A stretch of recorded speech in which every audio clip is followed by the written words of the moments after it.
Hi, my name is Mauro, and this is how to publish a super cheap WordPress website in 30 minutes.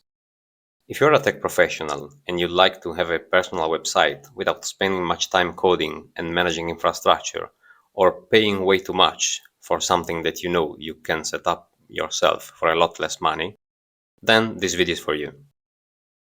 I'll show you how to set up a fully working static WordPress website in less than 1 hour, running only a few commands. By the end of this video, you will be able to achieve the following 4 key goals.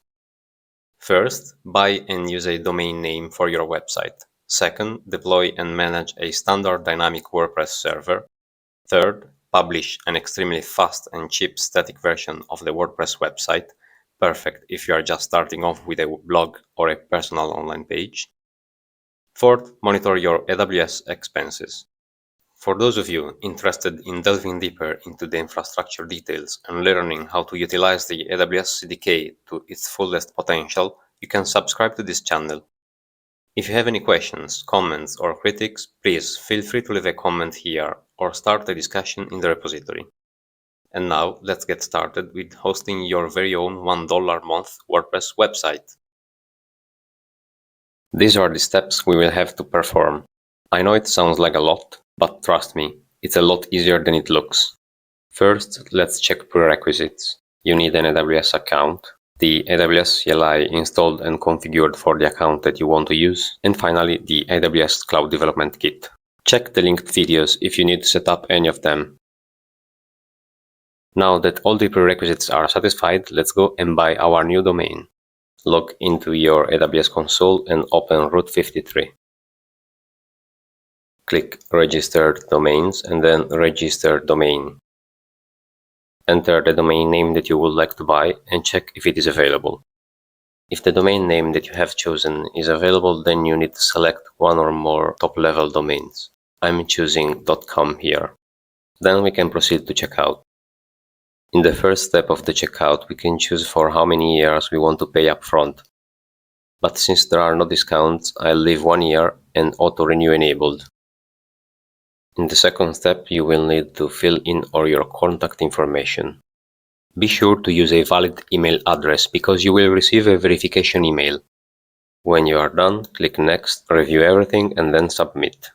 Your domain will be shortly provided by Amazon. In the meanwhile, we can take care of our new website. We are going to use a Cloud Development Kit template. You can find the link to the repository in the description. Once you open it, copy the URL and clone all the files on your computer.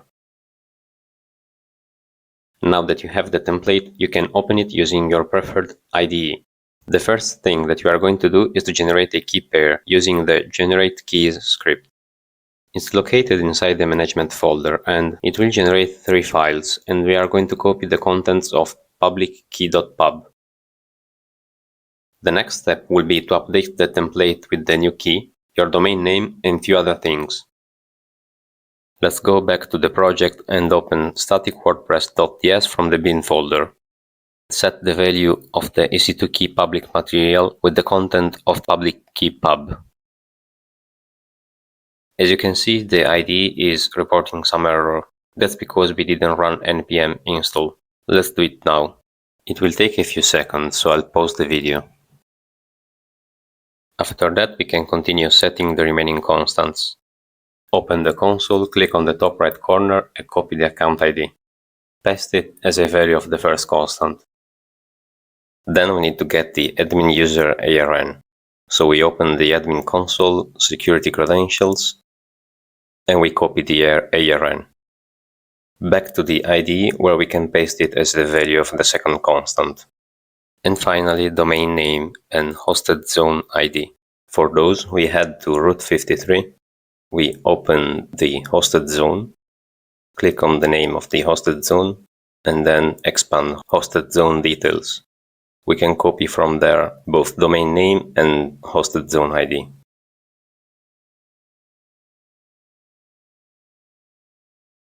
Next, we give a name to the EC2 instance that will be running WordPress, while the S3 bucket will automatically get the same name as the domain name. The last change that we need to do is inside the website stack.ts file. you need to update the certificate configuration with your domain name. And that was the last change required. Now we are ready to deploy the infrastructure. To make sure to use the correct account and user, we export the AWS profile. Then we can run CDK diff that will show what will be deployed.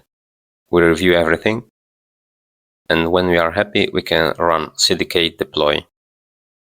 Since there are security-related changes, we will be asked to confirm that we want to deploy the stack. Hit Y and then enter. A new CloudFormation stack will be created, and you can monitor the progress from the AWS console. It will take some time, especially because of the CloudFront distribution and domain certificate validation. But when it's done, you will see something like that. And we are done with the deployment. Now we should have an EC2 instance running WordPress. So let's go get our admin credentials. We will use the get_bitdynamicred script, but first we need to update the init script. We need to set the WordPress server name and the bucket name. We can get both of them from the static wordpress.ts file. And once we updated the script, we can go to the terminal, cd into the management folder and run the script. Now all the variables are exported for this terminal, so we can use the other scripts. And we run get_bitdynamicreds. It will connect to the new EC2 instance, get the credentials file and copy it locally. When prompted, enter yes and hit enter. You will see a new file inside the management folder, and there you can find the credential to log into WordPress. We are now ready to shape our new website. Back in the management folder, we run the edit WordPress script. It will open a new tab in your default browser. Don't worry about this message. The communication is encrypted, but the certificate that we are using to encrypt the communication wasn't released by a public certificate authority. Then you can customize your website or leave it as it is for a test deployment. Let's see now how to publish the website. Back to the WordPress administration, open the Simply Static section and click Generate Static Files. When all the files are generated, we can run the publish script. It will connect to the EC2 instance and copy all those files to the bucket.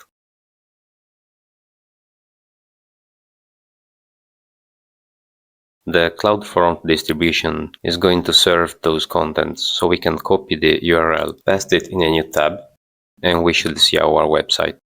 If you are trying to reach the website using your domain name but you don't see anything, don't worry, chances are that your domain name hasn't been propagated yet. Give Route 53 some more time and retry later.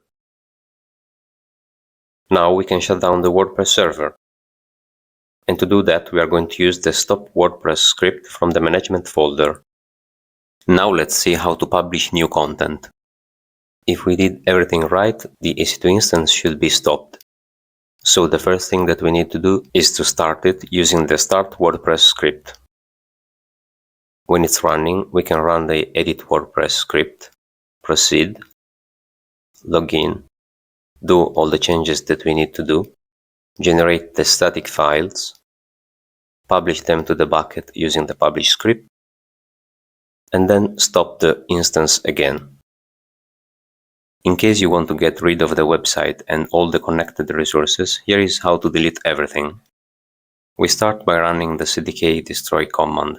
Confirm that we want to destroy everything and wait until the CloudFormation stack gets deleted. Then we can go to the AWS console, S3, empty the bucket, and then delete it.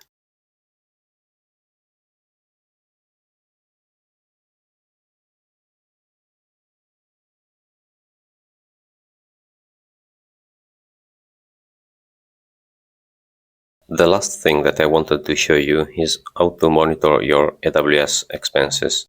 To do that, you can open the Cost Explorer section. We don't see anything here because we are using the admin user and we need first to enable this section for this user. So we need to log in as the root user.